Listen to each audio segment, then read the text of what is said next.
بالکل مالک صاحب، ہم لوگ ڈسکس کر رہے ہیں جو سروے پیش کیا گیا ہے اور اس میں جو اچیومنٹس اور اقدامات ہیں اس میں ہم بحث کر رہے ہیں کہ وہ اس قابل ہیں بھی یا نہیں کہ ان کو اچیومنٹس یا اقدامات کہا جا سکے.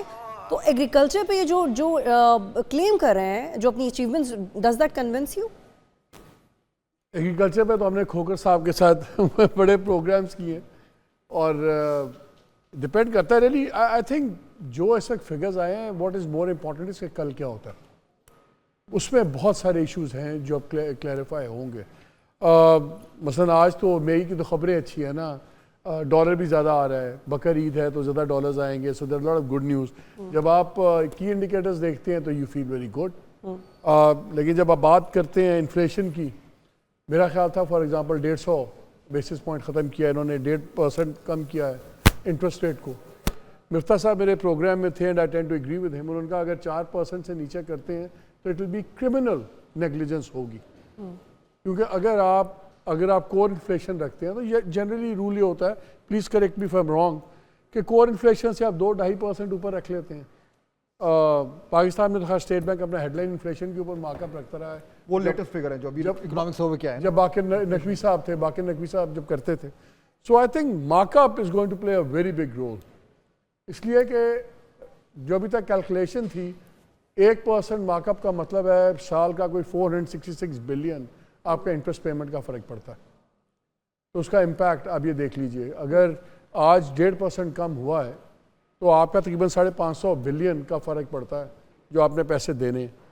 اور انڈسٹری کے اندر بھی، اور those things for me really matter more. اس پہ کیا کریں گے، کیش ان سرکولیشن پہ کیا پالیسی آئے گی، کیش ان سرکولیشن میں کیا پالیسی ہے، ریٹیل سیکٹر کا کیا بنے گا. مجھے یاد ہے مفتاح نے 200 روپے کا آواز لگائی تھی، مفتاح صاحب was booted out of the office. زیب صاحب کیا کریں گے، اورنگزیب کیا کریں گے. ابھی پرائیویٹائزیشن کی بھی ہم چیزیں سن رہے ہیں.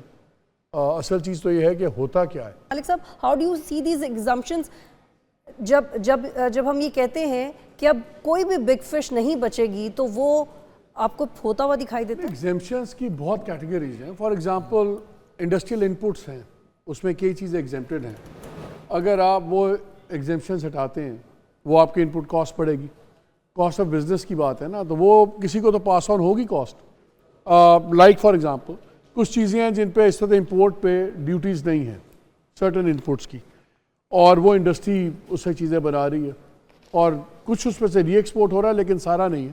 بٹ اگین وہ اگر آئے گا ہو جائے گا. ایگریکلچر فار ایگزامپل اگر اس پہ GST لگ جاتا ہے تو اگر وہ 18% وہ ٹک جاتا ہے تو آپ کا فوڈ آئٹمس وہ آگے بڑھ جائیں گی. بات یہ نہیں ہے، بات تو اب بیلنسنگ ایکٹ ہے ان کا کرنے کا، کہ سب سے بڑا ایشو اس ملک کا آپ کی اوور سائز گورنمنٹ ہے اور ان کی انسیسنٹ بوروئنگ ہے. سب سے بڑی چیز یہ ہے. ہم نے ایک چیز پہ بات کرتے ہیں، وہ جی یہاں پہ پرائیویٹ سیکٹر یہ کر لے، ایدھی جیب چورنا کر لو، ایدھی جیب چورنا کر لو. سب سے زیادہ ویسٹیج کہاں پہ ہے؟ It is in your government.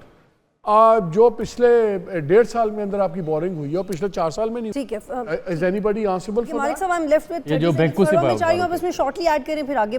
اب یہ بتا دیں کہ آپ کو یہ کنونس کرتا ہے کہ جو ڈائریکٹ ٹیکس ہے اس پہ ایسے اقدامات ہوں گے کہ ہم دیکھیں گے کہ پھر سیلری کلاس پہ برڈن کم ہوگا، جیسے یہ تو ظاہر ہے کہ گورنمنٹ نے صرف ایک بات ایڈ کر دوں. گروتھ کا ایک اپنا کرو ہوتا ہے. ایکسپینڈیچرز آپ ڈراسٹکلی کٹ کر سکتے ہیں. پہلی چیز کرے گورنمنٹ اپنے ویسٹفل ایکسپینڈیچرز بند کرے، اپنی بورنگ کو اوقات میں لے کے آئیں. یہاں پہ پرانی تنخواہ دینے کے پیسے نہیں ہیں. ہر دوسرے طرف سے دیکھتے ہیں ایک نئی اتھارٹی بن گئی ہے، ایک نئی آرگنائزیشن بن گئی ہے. وہ بھائی پہلے نہیں تنخواہ تڑ کو لے ہی نہیں، اور تسی کر دے پیو. I mean it is ridiculously absurd جو چیزیں ہو رہی ہیں. ایگزیکٹلی. اب میں اسی بات کو آگے بڑھاؤں گی. دیکھیں میں نے شروع میں ایک بات کی تھی کہ مجھے میرے گھر کا اگر جو بجٹ ملا ہے اگر میرے اخراجات اس سے بہت زیادہ ہیں تو پھر مجھے سوچنا پڑے گا کہ مجھے ان چیزوں کو قابو کیسے کرنا ہے. آئی تھنک اٹس ٹائم کہ گورنمنٹ جو موجودہ گورنمنٹ ہے وہ اپنے سائز کو بھی اس حساب سے ڈھالے. اور پھر یہ جو ہمارے، کیونکہ IMF نے آپ کو یاد ہوگا جب ہم نیگوسیشن میں گئے تھے تو انہوں نے ہم سے پہلی بات ہی یہ کی تھی جس میں پینشنز بھی تھی. تو یہ بہت ساری چیزیں ہیں لوپ ہولز کی. ہمارے فائنانس منسٹر صاحب نے بات تو کی ہے لیکن I'm sure کہ پھر بھی رہ جاتے ہیں. وہ ہمیں بتانے کے لیے لوپ ہولز چھوٹے دکھاتے ہیں، بڑے بڑے پیچھے ہوتے ہیں. بہت شکریہ.